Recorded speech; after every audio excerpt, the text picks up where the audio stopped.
Hello नन्हे मुन्ने प्यारे बच्चों, आज मैं आपके लिए लेकर आया हूं मसालेदार most interesting and important topic hybridization. Hybridization को मैंने मोस्ट इंपॉर्टेंट क्यों कहा है?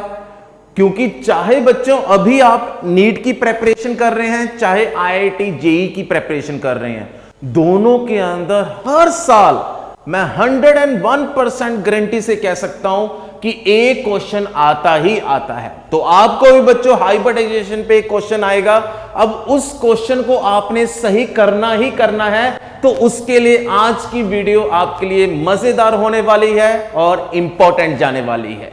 देखो बच्चों, जब भी क्वेश्चन हाइब्रिडाइजेशन पे आता है तो उससे पहले कुछ ऐसे पॉइंट्स को आपने दिमाग में रखना है जिसके बाद आपको लगेगा कि इस मॉलिक्यूल में हाइब्रिडाइजेशन क्यों इंपॉर्टेंट है। हाइब्रिडाइजेशन का मीनिंग होता है सबसे पहले तो ऑर्बिटल्स को इंटरमिक्स करना। कौन सी ऑर्बिटल्स? Atomic orbital. और वो एटॉमिक ऑर्बिटल जिनको आप इंटरमिक्स करवा रहे हो, पहले तो वो सेम एटम के होने चाहिए और दूसरे वो आउटर मोस्ट शेल को बिलोंग करते होने चाहिए। अब जरूरत क्या है? वाई हम एटॉमिक ऑर्बिटल्स को क्यों इंटरमिक्स कर रहे हैं? वो इसलिए कर रहे हैं क्योंकि इंटरमिक्सिंग के होने के बाद उनकी एनर्जी इक्वल हो जाए और उनकी शेप क्या हो जाए? आइडेंटिकल। अब सबसे पहले तो मैं हाइब्रिडाइजेशन से पहले जो वैलेंस बॉन्ड थ्योरी की लिमिटेशन है उस पे आता हूं। देखो, अब आपके सामने तीन एलिमेंट्स हैं बच्चों, beryllium, boron and carbon. Beryllium की ग्राउंड स्टेट इलेक्ट्रॉनिक कॉन्फ़िगरेशन क्या नजर आ रही है आपको? 1s2 2s2 मींस इसके अंदर अभी कोई भी ऑर्बिटल हाफ फिल्ड नहीं है। जबकि बेरिलियम फ्लोराइड बनता है और बेरिलियम फ्लोराइड में दो कोवलेंट बॉन्ड्स होते हैं और covalent bond means equal sharing, और इक्वल शेयरिंग तभी होगी ना जब दो ऑर्बिटल्स क्या होंगे? Half filled.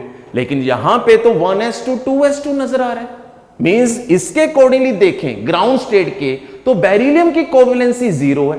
ऐसे ही बोरॉन का चेक कीजिए बच्चों, बोरॉन में जहां पे एक हाफ फिल्ड ऑर्बिटल है, जबकि बोरॉन क्या बनाता है? BH3। तो वही कंसेप्ट, तीन कोवेलेंट बॉन्ड कैसे बन गए जबकि बोरॉन के पास तो एक हाफ फिल्ड ऑर्बिटल है? एंड कार्बन में भी यही इश्यू आ रहा है। तो कार्बन की ग्राउंड स्टेट इलेक्ट्रॉनिक कॉन्फ़िगरेशन में आउटर मोस्ट शेल के अंदर सिर्फ दो ऑर्बिटल्स हैं जो हाफ फिल्ड हैं। तो इसके बेसिस पे कार्बन की कोवेलेंसी कितनी होनी चाहिए? 2। लेकिन हम सबको मालूम है कि कार्बन क्या होता है? टेट्रावेलेंट। तो ये होगी सबसे पहली लिमिटेशन वैलेंस बॉन्ड थ्योरी की, जिसके कारण हमें हाइब्रिडाइजेशन की जरूरत महसूस हुई। अब दूसरी लिमिटेशन क्या है? एक्सपेरिमेंटली बच्चों अगर आप चेक करोगे तो आपको कार्बन के साथ जी जो बन रहे हैं चार बॉन्ड्स, चारों के चारों बॉन्ड्स की जो बॉन्ड स्ट्रेंथ होगी वो सेम होगी। अगर चारों की बॉन्ड स्ट्रेंथ सेम है तो इसका मीनिंग ये हुआ कि कार्बन के जो चार ऑर्बिटल ओवरलैपिंग में पार्टिसिपेट कर रहे हैं, 2s 2px 2py और 2pz, वो चारों के चारों ऑर्बिटल्स की एनर्जी क्या होनी चाहिए? इक्वल। और शेप क्या होनी चाहिए? आइडेंटिकल। तो इसका मीनिंग ये हुआ कि अगर किसी भी मॉलिक्यूल के अंदर सेम बॉन्ड स्ट्रेंथ के कोवेलेंट बॉन्ड्स हैं तो सेंट्रल एटम के atomic orbital directly surrounding atom के ऑर्बिटल के साथ ओवरलैप नहीं करते। ओवरलैपिंग से पहले उन एटम्स की क्या होती है? Intermixing, and which is the spontaneous process. Point to be noted, जब भी एटॉमिक ऑर्बिटल्स हाफ फील्ड बनते हैं और साथ में उनकी इंटरमिक्सिंग होती है बच्चों, तो ये दोनों के दोनों प्रोसेस आपके और मेरे हाथ में नहीं है, ये स्पॉन्टेनियस है। इसमें जो एनर्जी रिक्वायर्ड होगी उसकी भी आपने टेंशन ही लेनी है। क्यों? क्योंकि जब भी आगे जाकर एटम्स कंबाइन होंगे उनमें से एनर्जी रिलीज होगी, और जो वो एनर्जी रिलीज होगी वो स्टार्टिंग की एनर्जी रिक्वायर्ड को इजीली कंपनसेट कर देगी। कैसे? इसकी एक सबसे बेस्ट एग्जांपल है, मानकर चलते हैं कि हम बैंक में गए लोन लेने के लिए, या किसी भी अपने दोस्त के पास कि भाई मुझे 200 रुपया उधार दे दे, तू फिक्र मत कर, मैं गारंटी से कहता हूं ये 200 रुपए से मैं 2 लाख कमा कर दिखाऊंगा और मैं वापिस तुम्हें 200 की जगह 2000 दूंगा। तो अगर उसको हमारे पे विश्वास हुआ तो वो बिना डॉक्यूमेंट्स के, बिना हमारे से कुछ लिए हमें इजीली 200 रुपया दे देगा। तो वही बात तो यहां पे है। तो एनर्जी रिक्वायर्ड फॉर एक्साइटेशन, जब हमें हाफ फील्ड ऑर्बिटल्स चाहिए होते हैं, और second energy required for intermixing. दोनों केसेस में जो एनर्जी रिक्वायर्ड होगी वो आगे जाकर जो एनर्जी रिलीज हो रही है उसके कारण कंपनसेट हो जाएगी। सो दैट्स व्हाई हाइब्रिडाइजेशन क्या होता है, ये एक स्पॉन्टेनियस प्रोसेस जिसमें एटॉमिक ऑर्बिटल्स की इंटरमिक्सिंग होगी, और इंटरमिक्सिंग जितने एटॉमिक ऑर्बिटल्स की होगी बच्चों, उतने ही ऑर्बिटल्स क्या कहलाएंगे, हाइब्रिड ऑर्बिटल, जो आगे जाकर ओवरलैपिंग के बाद क्या बनाएंगे, कोवलेंट बॉन्ड्स। आई बात समझ में? तो चेक कीजिए, यहां पे बच्चों मैंने 3 डायग्राम्स बनाई हुई हैं। पहले डायग्राम की हाइब्रिडाइजेशन मैंने सेंट्रल एटम की sp दिखाई है। क्यों? क्योंकि यहां से क्लियर हो रहा है कि सेंट्रल एटम के 2 ऑर्बिटल्स ही सिर्फ इंटरमिक्स हो रहे हैं, 1s and second one is p। दूसरा चेक कीजिए, दूसरे में सेंट्रल एटम की हाइब्रिडाइजेशन मैंने sp2 दिखाई है, तो इसमें एक s और 2 p ऑर्बिटल इंटरमिक्स हो रहे हैं, और तीसरे में sp3 means 1s and 3 p orbitals going to be intermixed before to participate in overlapping। अब नेक्स्ट पॉइंट, जब भी बच्चों आप इंटरमिक्सिंग करवाते हैं या फिर किसी क्वेश्चन में आप इंटरमिक्सिंग का फिनोमिना देखेंगे, तो वहां पे एक बात आपने दिमाग में रखनी है कि इंटरमिक्सिंग हमेशा लोअर एनर्जी से हायर एनर्जी होगी। इसको नोट कर लो, जब भी ऑर्बिटल्स इंटरमिक्स होंगे आपने ऊपर वाले ऑर्बिटल को पहले नहीं उठाना है, आपने हमेशा चलना है लोअर एनर्जी से हायर एनर्जी। और दूसरी इंटरेस्टिंग बात जो आपको भी नोट करनी चाहिए, जब भी इंटरमिक्सिंग होगी एटॉमिक ऑर्बिटल्स की, तो वो एटॉमिक ऑर्बिटल्स फुल्ली फिल्ड भी हो सकते हैं, हाफ फिल्ड भी हो सकते हैं, और वेकेंट ऑर्बिटल्स भी हो सकते हैं। तीनों तरह के ऑर्बिटल्स हाइब्रिडाइजेशन के फिनोमिना में पार्टिसिपेट कर सकते हैं। अब आप सोचेंगे कैसे? मैं बताता हूं इसकी 2 डिफरेंट एग्जांपल्स। सबसे पहले तो मानकर चलें एक कपल अपनी एनिवर्सरी पे कहीं पार्टी पे गया है, उसको बुलाया गया है, उसको इनवाइट किया गया है। अब जो वो कपल है उनका एक छोटा सा बेबी है 2 साल का। अब घर पे वो छोड़कर नहीं जा सकते। अब 2 साल का बच्चा टोटली अपनी मां पे डिपेंड करता है, चाहे वो अपने दादा दादी के पास कुछ समय बिता सकता है, लेकिन 4 से 5 घंटे उनके पास नहीं रह सकता जो 2 या 1.5 साल का बच्चा है। तो बताइए, जो वो बच्चा छोटा है, चाहे वो कपल एनिवर्सरी पे जाकर पूरा एंजॉय करेगा, पर उनको साथ में उस छोटे से बच्चे को कैरी करना पड़ेगा।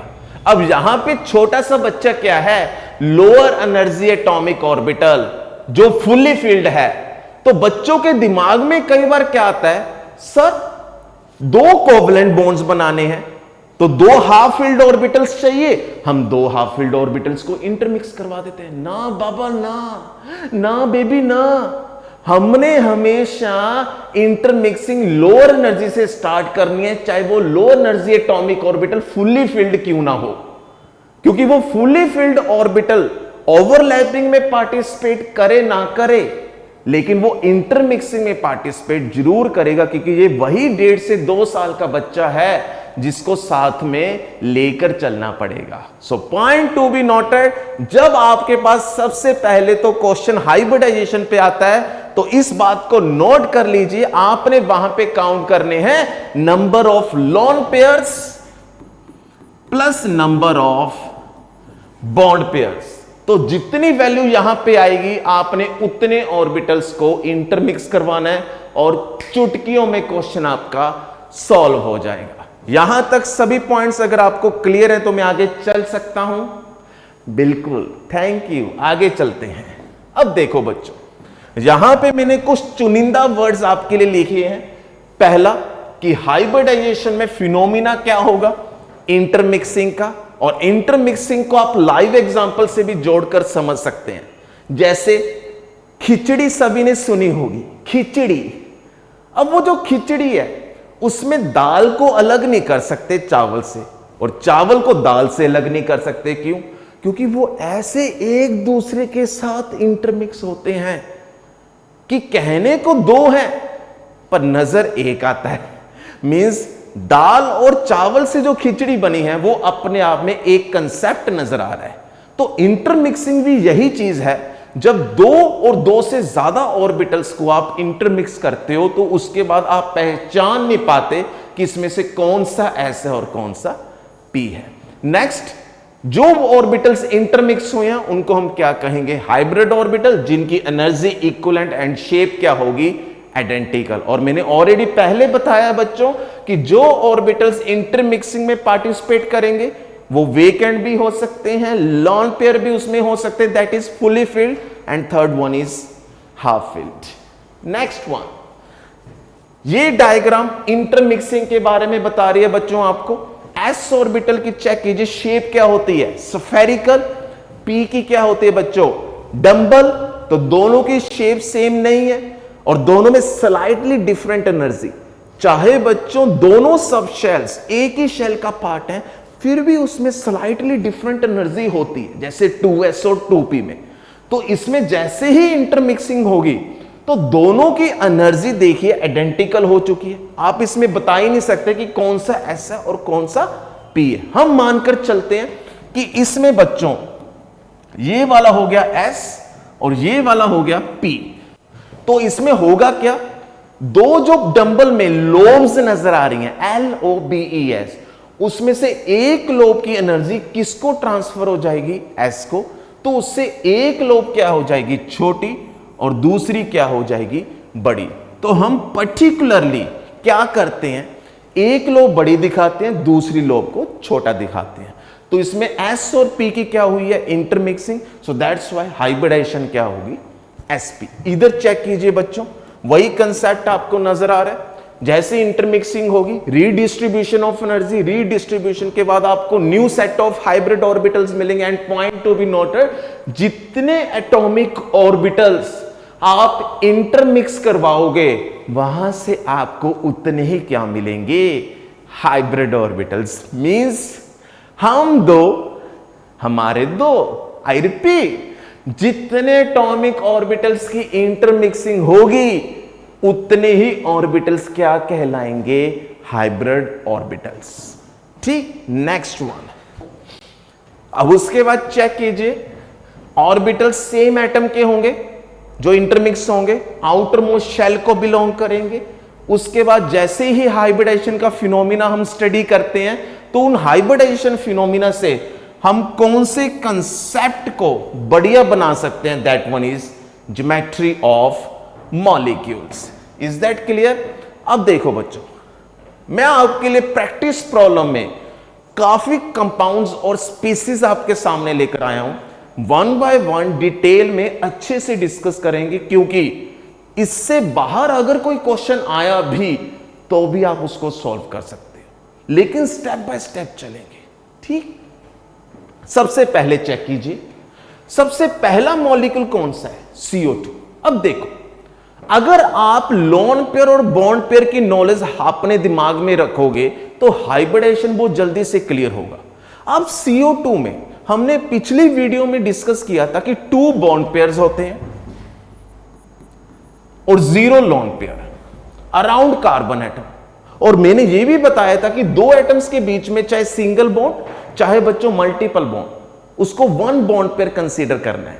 तो अगर मैं यहां पे ट्रिक पे जाऊं तो यहां पे आपने कुछ नहीं करना है बच्चों, 2 बॉन्ड पेयर्स 0 लोन पेयर, तो दो ऑर्बिटल्स की इंटरमिक्सिंग होगी लोअर टू हायर, और यहां पे लोअर एनर्जी किसकी होगी? कार्बन के केस में 2s की। फिर उसके बाद एक 2p आएगा, लेट अस कंसीडर 2px। तो CO2 में कार्बन की हाइब्रिडाइजेशन क्या होगी?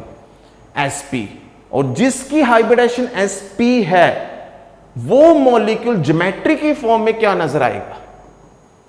ऑब्वियसली लीनियर, क्योंकि 2 बॉन्ड पेयर 0 लोन पेयर। उसकी ज्योमेट्री में हम लोन पेयर को ऐड नहीं करते, मैंने बताया था बच्चों। शेप और ज्योमेट्री तब बराबर होती है जब मॉलिक्यूल के अंदर कोई लोन पेयर ना हो, otherwise shape not equal to geometry. और दूसरी बात, जब हाइब्रिडेशन sp है तो आपने दिमाग में रखना है कि वहां पे 2 बॉन्ड पेयर्स हैं, 0 लोन पेयर है, तो आप उसकी ज्योमेट्री बता पाओगे, दैट वन इज लीनियर। और लीनियर का मीनिंग उसमें बॉन्ड एंगल कितना होगा, 180 डिग्री। किसी भी फॉर्म में क्वेश्चन आ सकता है, चाहे वो बॉन्ड एंगल, चाहे वो हाइब्रिडाइजेशन, और चाहे बच्चों वो शेप। लेकिन उसके लिए नॉलेज सबसे पहले कौन सी चाहिए, number of bond pairs plus number of lone pairs. आगे बढ़ते हैं बच्चों, NO2 1 नेगेटिव। अब देखो NO2 1 नेगेटिव में क्या कंसेप्ट बताया था आपको कि ऑक्सीजन एक जिस पे नेगेटिव तो वो सिंगल बॉन्ड बनाएगी, एक ऑक्सीजन न्यूट्रल फॉर्म में होगी वो डबल बॉन्ड बनाएगी। नाइट्रोजन के पास 5 वैलेंस इलेक्ट्रॉन्स होते हैं, 3 used to make a covalent bonds remaining behind 1 lone pair. तो यहां पे आप क्या बोलोगे, फिर चेक कीजिए, इसको आपने 1 बॉन्ड पेयर कंसीडर करना है। सो 2 बॉन्ड पेयर्स 1 लोन पेयर, तो टोटल वैल्यू कितनी आ गई बच्चों, 3। तो कितने ऑर्बिटल इंटरमिक्स करवाने आपने, 3, जिसमें से पहला क्या होगा S, बाकी 2 क्या होंगे px एंड py। तो बताइए इसकी हाइब्रिडेशन क्या बन गई बच्चों, sp2। कितना इजी है, लॉजिक, कंसेप्ट और फिर उसके अंदर स्मार्टनेस, कितना बढ़िया मसालेदार मिक्सचर बन जाता है। Next one, BH4 1 negative. अब तो बहुत जल्दी से कर सकते हो, बोरोन 4 बॉन्ड पेयर्स, क्योंकि नेगेटिव का मतलब एक वैलेंस इलेक्ट्रॉन और ऐड करेंगे। बोरोन के पास कितने वैलेंस इलेक्ट्रॉन्स होते हैं, 3, नेगेटिव से 1 इलेक्ट्रॉन ऐड करते हैं, और पॉजिटिव आए तो 1 इलेक्ट्रॉन सब्ट्रैक्ट करते हैं। पिछली वीडियोस को ध्यान से देखेंगे बच्चों तो डे बाय डे आपका केमिस्ट्री में कॉन्फिडेंस भी बूस्ट अप होगा और कंसेप्ट भी क्लियर होगा। सो 4 बॉन्ड पेयर 0 लोन पेयर, तो इसकी हाइब्रिडेशन क्या आ जाएगी, sp3। और एक चीज बताना चाहूंगा आपको, सुनिए ध्यान से, जब भी हम ऑर्बिटल्स की इंटरमिक्सिंग करवाते हैं, अगर वहां पे अपने पास एलिमेंट बच्चों कौन सा है, सेकेंड पीरियड का, तो point to be noted, second period elements में हमें मालूम है कि आउटर मोस्ट शेल कौन सा होता है, एल शेल। तो उसके अंदर सब शेल सिर्फ 2 ही होंगे बच्चों, 2s एंड 2p। तो इसका मतलब उसमें d ऑर्बिटल्स नहीं होंगे। अगर उसमें d ऑर्बिटल है ही नहीं तो कहां से उनकी इंटरमिक्सिंग होगी। तो इसका मीनिंग सेकेंड पीरियड के एलिमेंट्स की हाइब्रिडाइजेशन में आपको d बिल्कुल भी नजर नहीं आएगा। तो फिर बताइए सेकेंड पीरियड एलिमेंट्स की हाइब्रिडेशन क्या क्या हो सकती है, मिनिमम 2 एटॉमिक ऑर्बिटल्स तो इंटरमिक्स होंगे ही होंगे। तो sp हो सकती है, sp2 हो सकती है, sp3 हो सकती है। So point to be noted, d orbitals की शुरुआत कौन से पीरियड ऑफ एलिमेंट से होती है बच्चों, थर्ड पीरियड ऑफ एलिमेंट्स। ठीक, नेक्स्ट वन, उसके बाद चेक कीजिए SF4। अब SF4 में देखिए सल्फर आ गया central atom, sulphur 16 group element, 6 valence electrons. तो यहां पे सबसे पहले तो इसकी ज्योमेट्री या फिर शेप की भी स्टडी करो। तो 4 बॉन्ड पेयर्स 1 लोन पेयर। अगर मैं इसकी शेप की बात करूं बच्चों तो साथ में थोड़ा सा रिकैप करते हैं हम, सीसो, तो ये होगी इसकी शेप। अगर इसकी ज्योमेट्री की बात करो तो आपने इस लोन पेयर को किसके साथ रिप्लेस करना है, बॉन्ड पेयर के साथ। तो यहां पे हम क्या लिखेंगे फिर, 6 बॉन्ड पेयर्स ज्योमेट्री की फॉर्म में, 0 लोन पेयर। तो इसकी ज्योमेट्री सीसो नहीं होगी, क्या होगी बच्चों, trigonal, planar, bipyramidal. Is that clear. और दोनों में वैल्यू 6 आ रही है, चाहे वो bond pair plus lone pair, चाहे ओनली बॉन्ड पेयर। तो बताइए इसकी हाइब्रिडाइजेशन क्या होगी। शुरुआत कहां से करनी है, lower energy orbital. Lower energy इसमें क्या होगा, s, तो s, फिर px, फिर py, फिर pz, फिर आएगा एक d। तो इसकी हाइब्रिडाइजेशन होगी बच्चों sp3d। सुनिए सुनिए सुनिए, ध्यान से सुनिए, रुकिए, पॉज दीजिए इसको।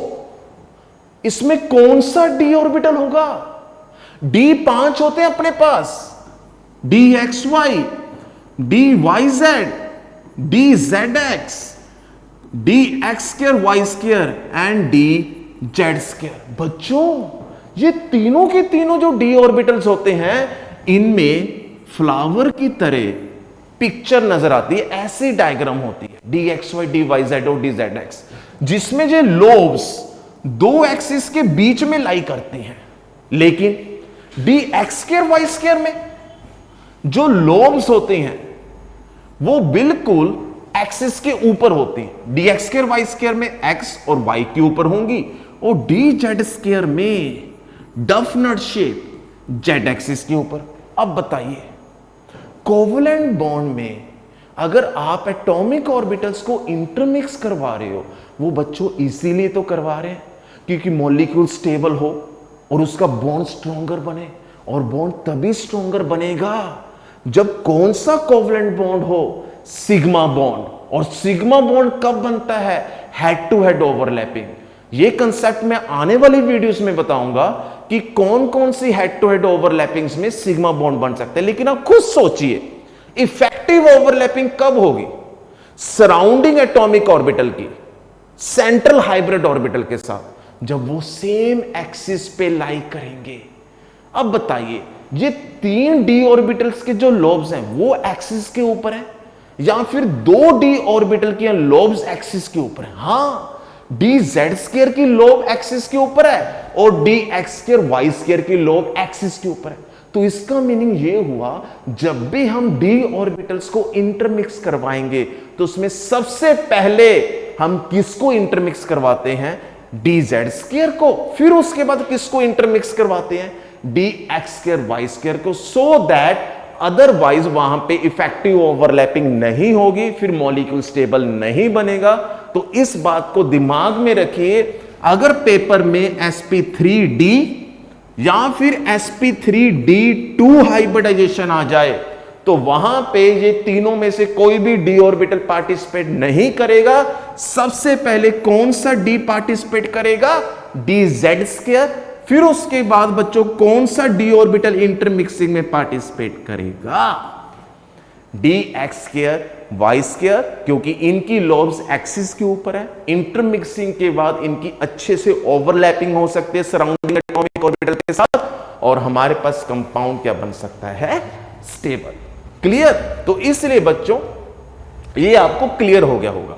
अब देखो, यहां पे आपको स्क्वायर ब्रैकेट नजर आ रही है नेक्स्ट 3 स्पीसीज में, DsP2, D2sp3, sp3d2 में। अब आप सोचोगे सर अभी हमने डिस्कस किया sp, sp2, sp3, sp3d and sp3d2, जिसमें सबसे पहले शुरुआत किसकी हो रही है? s की, फिर 3p, अगर जरूरत पड़ी तो dr है। लेकिन इनके अंदर d पहले क्यों आ रहा है? क्या रीजन है? अगर आप +2 के हैं फिर तो आपको बहुत बढ़िया से ऑलरेडी क्लियर हो चुका होगा, क्योंकि +2 के अंदर एक चैप्टर आता है कोऑर्डिनेशन कंपाउंड्स, और कोऑर्डिनेशन कंपाउंड्स में बताया जाता है स्ट्रॉन्ग फील्ड और वीक फील्ड लिगेंड्स। लेकिन घबराइए नहीं, अगर मेरी वीडियो +1 स्टूडेंट्स देख रहे हैं, मैं अभी आपको यह कंसेप्ट क्लियर करता हूं, ध्यान से सुनना। देखो बच्चों, मैंने स्टार्टिंग की वीडियो में अभी क्या बताया कि आपके पास जब भी इंटरमिक्सिंग होगी तो वहां पे वेकेंट ऑर्बिटल्स भी इंटरमिक्सिंग में पार्टिसिपेट कर सकते हैं। क्यों? आपने कोऑर्डिनेट बॉन्ड के बारे में सुना हुआ है। कोऑर्डिनेट बॉन्ड बच्चों जब भी बनता है वो डोनर और एक्सेप्टर के बीच में बनता है। एक्सेप्टर का मीनिंग जिसके पास कुछ भी नहीं है सिवाय खाली ऑर्बिटल के। डोनर का मीनिंग क्या है? जिसके पास नॉन बॉन्डिंग इलेक्ट्रॉन्स हैं। तो जब lone pair of orbital, completely filled orbital vacant orbital के साथ ओवरलैप करता है तो उसके बीच में जो बॉन्ड आपको नजर आता है that bond is called coordinate bond. तो एरो जिस तरफ जा रहा है वो ऑर्बिटल खाली होगा, जहां से आ रहा है वो ऑर्बिटल फुली फिल्ड होगा। अब आगे बढ़ते हैं। पूरे पीरियोडिक टेबल में डी ब्लॉक के एलिमेंट्स की सबसे ज्यादा टेंडेंसी होती है कोऑर्डिनेट बॉन्ड्स बनाने की, और उसके अंदर ही हमें क्या मिल सकते हैं, वेकेंट डी ऑर्बिटल्स। ठीक, अब ये वाला कंसेप्ट मैं आपको एक एग्जांपल से क्लियर करवाता हूं। देखिए, सिंपल सी एग्जांपल लेकर आ रहा हूं आपके लिए, ये वाली। अब इसमें सबसे पहले तो आप चेक कीजिए, आपको स्क्वायर ब्रैकेट नजर आ रही है। ये कोऑर्डिनेट बॉन्ड की ना एक पहचान है। कहीं पे भी किसी भी आयन और कंप्लेक्स कंपाउंड्स में आपको स्क्वायर ब्रैकेट नजर आए तो वहां पे समझ जाना कि एक मेटल है और बाकी जो नजर आ रहे हैं वो डोनर्स हैं, और डोनर्स को और हम क्या कहते हैं बच्चों, लीगेंड्स। आई रिपीट, डोनर्स को हम और क्या बोल सकते हैं, लीगेंड्स। तो यहां पे चेक कीजिए कितने Cl हैं, 6। तो बताइए, अगर 6 क्लोरीन यहां पे नेगेटिवली चार्ज की फॉर्म में नजर आ रहे हैं तो वो कितने कोऑर्डिनेट बॉन्ड्स बनाएंगे, 6 कोऑर्डिनेट बॉन्ड। तो 6 कोऑर्डिनेट बॉन्ड्स बनाने के लिए आयरन के पास 6 वेकेंट ऑर्बिटल्स होने चाहिए, और 6 के 6 वेकेंट ऑर्बिटल्स की इंटरमिक्सिंग होगी, वही उसकी क्या हो जाएगी, हाइब्रिडाइजेशन। तो कोऑर्डिनेट बॉन्ड में आपने मेटल के वेकेंट ऑर्बिटल्स को इंटरमिक्स करवाना है, हाफ फिल्ड और फुल्ली फिल्ड को नहीं करवाना है। अब देखो आगे, सबसे पहले चेक करना है यहां पे आयरन की ऑक्सीडेशन स्टेट क्या है, वो कैसे कैलकुलेट करते हैं। इसको एक्स कंसीडर करेंगे, 6 क्लोरीन है, -1 चार्ज होता है, ओवरऑल -3, तो x इज इक्वल टू +3। जब कोई एटम कंबाइंड स्टेट में होता है तो उस पे जो चार्ज होता है उसी चार्ज को हम ऑक्सीडेशन स्टेट बोलते हैं। तो यहां पे आयरन पे चार्ज मींस ऑक्सीडेशन स्टेट कितनी है, +3। तो आयरन की ग्राउंड स्टेट इलेक्ट्रॉनिक कॉन्फ़िगरेशन क्या होती है बच्चों, 3d6 4s2। 3+ का मीनिंग उसमें से 3 इलेक्ट्रॉन्स निकाल दो तो क्या बचा, 3d5 4s0। तो चेक कीजिए, 5 d ऑर्बिटल्स, फिर 4s 1, फिर 4p 3। अब आपको कितने हाफ फिल्ड ऑर्बिटल्स चाहिए। आप कहोगे सर क्या कह रहे हो, हां हमें हाफ फिल्ड नहीं वेकेंट ऑर्बिटल चाहिए। कितने चाहिए, 6। तो बताइए, क्या पहले वाले 5 d ऑर्बिटल्स में से कोई भी d ऑर्बिटल इंटरमिक्स होगा, नहीं होगा। क्यों, क्योंकि इस वक्त पांचों के पांचों d ऑर्बिटल्स क्या है, हाफ फिल्ड, लेकिन हमें वेकेंट चाहिए। तो वेकेंट ऑर्बिटल की शुरुआत कहां से होगी, 4s, फिर आगे चलो 6 चाहिए आपको, 3 कहां से मिलेंगे, 4p, अब और 2 कहां से मिलेंगे, 4d से। तो चेक कीजिए, अगर यहां पे 6 कोऑर्डिनेट बॉन्ड्स बनाने हैं तो उसके लिए 6 वेकेंट ऑर्बिटल कौन से आ रहे हैं, 1s 3p 2d। तो इस कंप्लेक्स कंपाउंड की हाइब्रिडाइजेशन क्या हो गई बच्चों, sp3d2। क्लियर, आगे चलते हैं। मैं ऐसे आपके लिए 2 एग्जांपल्स और लेकर आया हूं। देखिए, ये वाली देखिए, सबसे पहले तो आपने देखना है मेटल, फिर उसकी ऑक्सीडेशन स्टेट। तो यहां पे कौन सी मेटल है बच्चों, निकल। निकल की ग्राउंड स्टेट इलेक्ट्रॉनिक कॉन्फ़िगरेशन क्या होती है, एटॉमिक नंबर 28, 3d8 4s2। तो हर्ट्ज रूल के बेसिस पे अगर हम इलेक्ट्रॉन्स की फीलिंग करें तो 2 2 2 1 1, ये हो गया 3d8, फिर आ गया 4s, उसमें 2 इलेक्ट्रॉन। अब यहां पे एक पॉइंट आपने दिमाग में रखना है कि अगर कहीं पे भी आपको CO और CN1 नेगेटिव नजर आ गया तो आपने बाहर के इलेक्ट्रॉन्स को अंदर के एटॉमिक ऑर्बिटल्स में शिफ्ट करना है, जिसको कहते हैं हम पेयरिंग। तो ये +1 स्टूडेंट्स मैं आपको इसलिए बता रहा हूं क्योंकि +2 तक आपको ये कंसेप्ट नया ना लगे, पुराना लगे। मैं दोबारा बोल रहा हूं, अगर आपको मेटल के साथ इन दोनों में से कोई भी नजर आ जाए कोऑर्डिनेट बॉन्ड बनाते हुए, तो आपने बाहर के इलेक्ट्रॉन्स को अंदर शिफ्ट करना है जितने हो सके। तो चेक कीजिए, 3d के अंदर अभी भी 2 इलेक्ट्रॉन्स और आ सकते हैं, तो 4s के दोनों इलेक्ट्रॉन्स 3d के अंदर शिफ्ट हो जाएंगे। इसको कहते हैं हम पेयरिंग। और ये पेयरिंग इसीलिए होती है क्योंकि ये दोनों के दोनों जो लीगेंड्स हैं, डोनर का दूसरा नाम लीगेंड्स, ये क्या होते हैं, SFL। SFL का मीनिंग होता है बच्चों स्ट्रॉन्ग फील्ड लिगेंड्स। तो चेक कीजिए, अब अपने पास कोऑर्डिनेट बॉन्ड जो बनेगा उसके लिए सबसे पहला वेकेंट ऑर्बिटल कौन सा होगा? S। आगे कितने चाहिए? और 3 और चाहिए। 3 और कहां से मिलेंगे? P से। तो इस केस में हाइब्रिडाइजेशन क्या होगी बच्चों? sp3।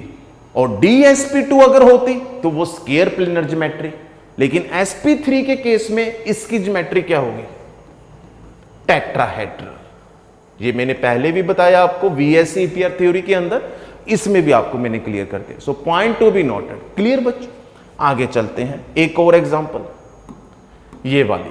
इसमें भी चेक कीजिए, जब आपको CN नजर आ रहा है तो पहले तो आप मेटल देखिए, कोबाल्ट, उसका एटॉमिक नंबर 27, 3d7 4s2। इसकी ऑक्सीडेशन स्टेट कितनी होगी?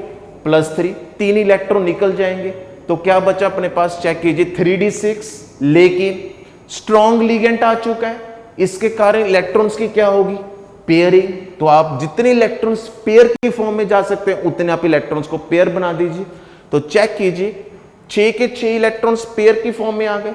अब यहां पे वेकेंट ऑर्बिटल कहां से मिलेगा आपको?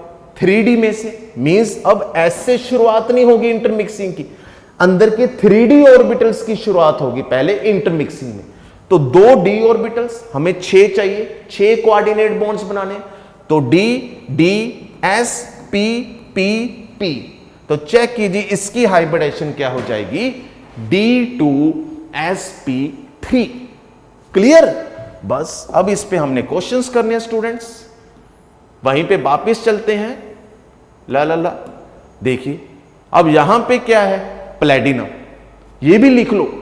कई दफा हम जब इनऑर्गेनिक की बुक्स पढ़ते हैं, जैसे जेडली बुक बहुत अच्छी मानी जाती है, जेडी ली, तो कई बार कुछ ऐसे कंसेप्ट्स होते हैं जो दिखते नहीं है, ढूंढने पड़ते हैं। उसमें से एक कंसेप्ट है, सुनो ध्यान से, डी ब्लॉक के अंदर 4 ट्रांजिशन सीरीज होती हैं, first, second, third, fourth. First row transition series के एलिमेंट्स को छोड़कर अगर किसी और ट्रांजिशन सीरीज का एलिमेंट आपको नजर आ जाए तो आपने स्ट्रॉन्ग फील्ड लिगेंड्स देखने ही नहीं है।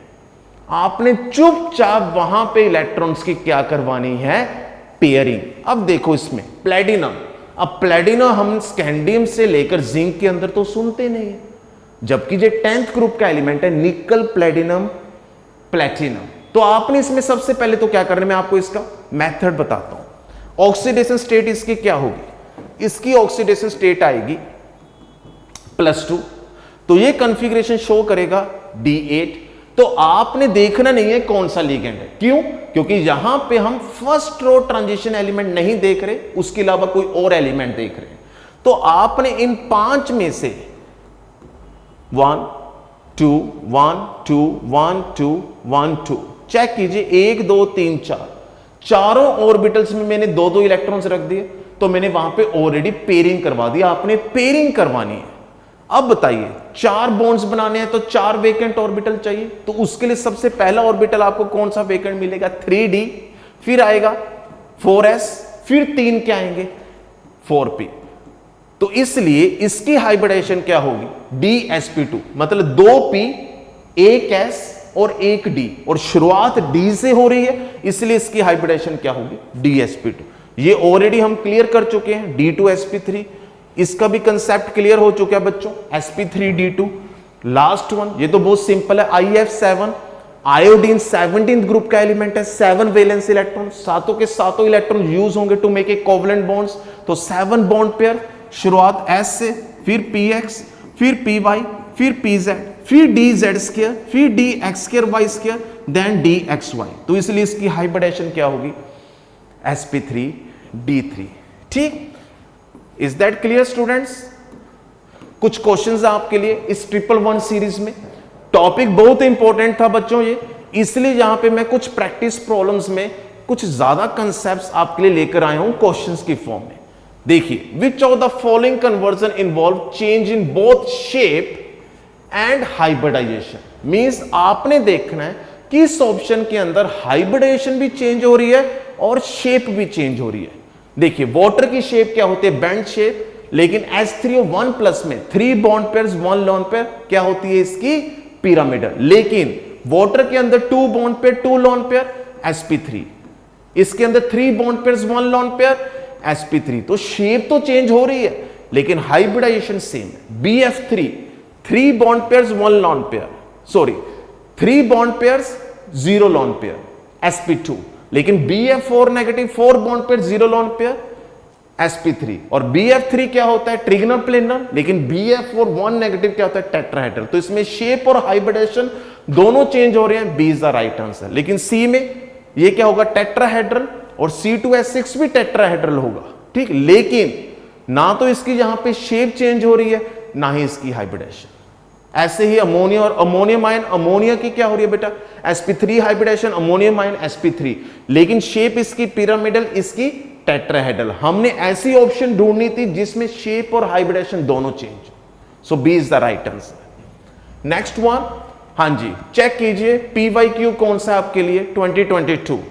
इसमें इन्होंने कहा है कि जो ये मॉलिक्यूल्स और स्पीसीज दिए हुए हैं इनमें आप बताइए नंबर ऑफ मॉलिक्यूल्स ऐसे कौन से हैं जिनकी हाइब्रिडेशन sp3d2। बहुत इजी, बॉन्ड पेयर्स और लॉन पेयर्स को चेक कीजिए, टोटल ऐड कीजिए, आपके पास वैल्यू कितनी आनी चाहिए, 1 + 3 4 + 2 6 आनी चाहिए।